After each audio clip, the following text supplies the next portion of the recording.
Maashaallah waan hedduutu akka nama gammachiisu dhugaa dubbachuudhaaf hedduutu akka gammade jechuudha. Nagaan isiniif haa ta'u kabajamtoota fi hordoftoota koo akkam jirtanii fayyaa qabdanii ani nagaan qaba galata rabbii egaa dhugaa rabbii jechuudha. Har'a gammachuu guddaa takkaaniin dhufe baay'een badee jirasi yaaf xiqqoo haalumatu namoonni jechuu didee saba kanaatiin hin badee. Akkasuma namoonni chaanala kiyya haala cabsaa beektan isarratti dubbadhee jira jechuudha waan nama balleesse achirratti dhaggeeffachuu dandeessanii jechuudha. Amma tokko isiniifis barnoota ni ta'a mudannoo nana mudatee achirratti dubbadhee isiniin jira. Asirratti immoo hedduu takka gammadee ibsishaan akkuma beekamu warra makii deemee jira jechuudha. Nikaa godhatee jira. Egaa odeessituu naa odeessituu malee isaan karaan isaanii karaa fuulduraatitti duubatti wanti isaan deemsu tokkollee hin jiru jechuudha. Oduun namaatii fi jechi namaatii fi gochi namaa wanti siin nama gootu takka illee hin jirtu jechuudha. Tokkoffaa maalidhaa isaan garaa isaanii qulqulluudhaan jaalala isa dhugaa isa jaalatan taananii namni abbaan barbaade waan fedhe yoo odeesse iyyuu kan duubatti isaan deemsu tokkollee hin jiru jechuudha. Ijoollee kana wannummaan ani isaan jaalladhee akka ilmoo kootitti isaan ilaaleef iyyuu jaalalli isaanii jaalala isa namni odeessee oduu namaatiin gargar isaan baasu miti isa dhugaa dubbachuudhaaf hedduu takkan gammadee jechuudha. Isa dhugaa rabbiin tokkichi kan na arguudha.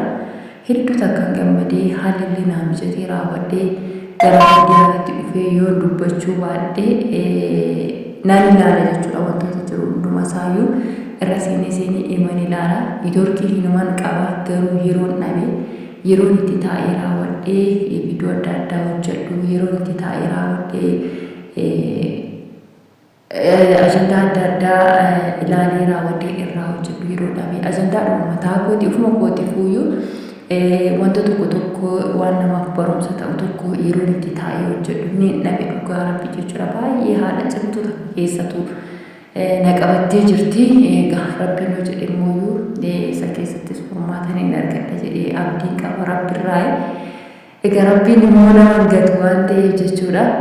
Kanan isiniin jedha garuu hedduu takkan gammade jechuudha. Dhugaa ibsishaa rabbii isaa eebbisu akka namatti gammachuu daangaa hin qabne rabbi isiniif haa kennu waliin hojii isinaa bulchuu gamoo isin lamaan immoo walitti isin fidee isiniin wal argitanii gammachuu keessaa rabbi nu haa argisiisu isiniin jedha. Isa dhugaa dubbachuudhaaf hedduu takka gammadde jechuudha. Dhugaa ani hedduu takka gammadee ijoolleen isin jaallatanii hiriyoonni keessan martinuu akka gammadan abdii qaba.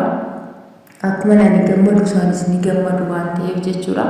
Hedduu takka gammannee baga rabbiin nama kana si taasisee makitee na bareeddu teenyaatillee baga gammaddee baga rabbiin nama kanaa si taasisee baga diinagdee irra si oolchee baga gammaddee.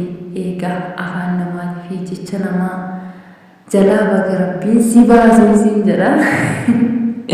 Egaa namoonni baay'een maal jedhanii diraamaa hojjetu miidiyaa kanarratti sobuu ibsuudhaaf ibsishaan fuudhuudhaaf miti sobee raawwatee akkas godhaa sobanii chaanala isaanii guddifachuudhaaf yuutuubii isaanii guddifachuudhaaf tiiktookii isaanii guddifachuudhaaf feemasii ittiin ta'uudhaaf wanni isaanii jedhin hin jiru jechuudha. Namni biyya lafaa kanarra jiraatu jechoota baay'ee namaan jedha.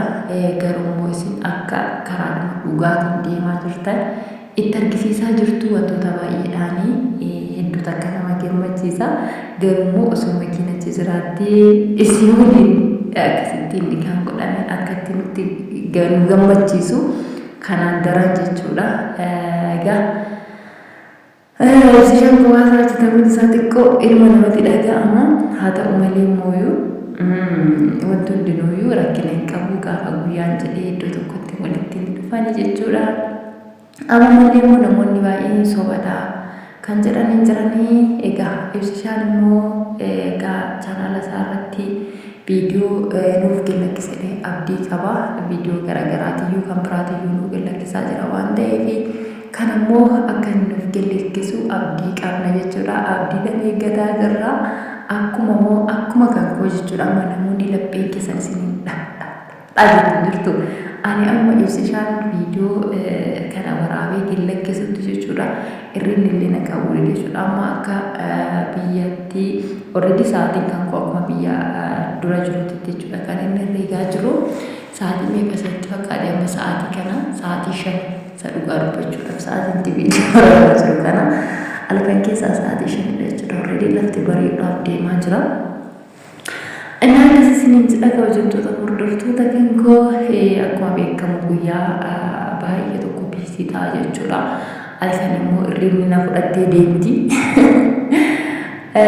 Naan durumayyuu hirriban jaalladha baay'ee jechuudha. Naadhuma nama achi iddoo jiru tureyyuu hirriban hin jaalladha baay'ee. Namoonni baay'ee jechuudha amma yeroo baay'ee ajandaan halkanidha viidiyoo garaagaraa kan TikTok illee waraabanii ajandaa adda addaa ijoolleedhaan argatanii ta'u viidiyoo isaanii chaanal isaan irratti lakkifatanii halkan jechuudha yeroo baay'eedha. Ani immoo halkan hirriban danda'u waan ta'eef narraba.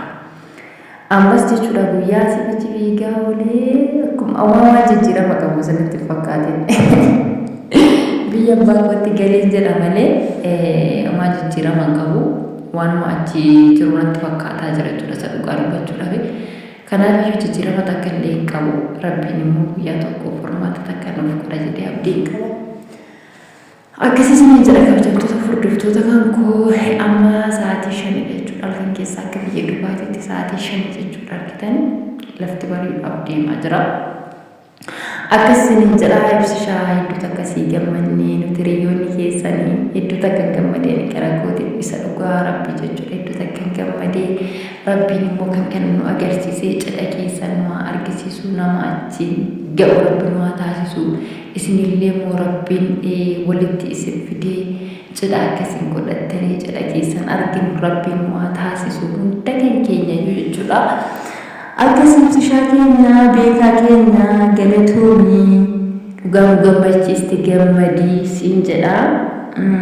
Akkanumatti beekaa fi umrii dheertuu rabbi isiniif haa kennu waliin oolchee rabbi isin haa bulchu jaalalaaf gammachuu rabbi isiniif haa kennu ilmaan babbareedduu akka keessanii rabbi isiniif haa kennu nama ilmaan keessan argu rabbi nu haa taasisu diina keessanii fi miqqaanyaa keessan gomattu keessan fuula keessan dura rabbi haa rukutu.